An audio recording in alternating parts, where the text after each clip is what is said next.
Ayan mga pare ko, gumana siya. So ito yung pangalawa, gumana rin siya.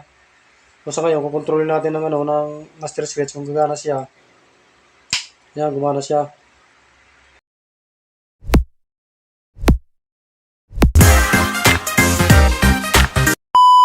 Magandang hapon mga pare ko. So panibagong tutorial video na naman tayo ngayon.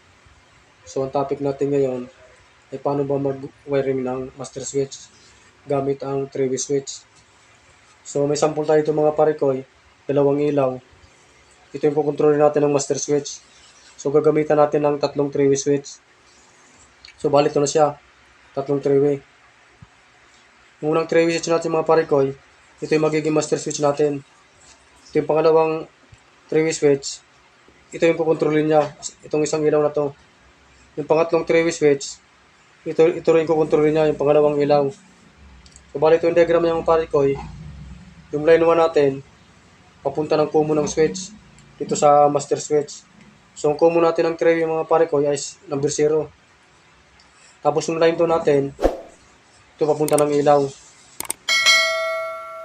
Yung return natin ng ilaw, papunta dito sa pangalawang 3-way switch. Dito sa common niya, sa 0 uli.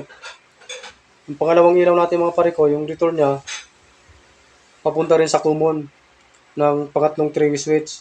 Dito rin sa 0. So bali ito na magiging travel natin mga pare ko. So lahat ng 1 magkakasama. Tapos lahat ng 3 magkakasama siya. So bali magiging function pa nito mga pare ko, itong dalawang 3-way switch na to, magiging single switch na lang siya. So sa ngayon, tingnan natin sa actual kung tama tong diagram niya.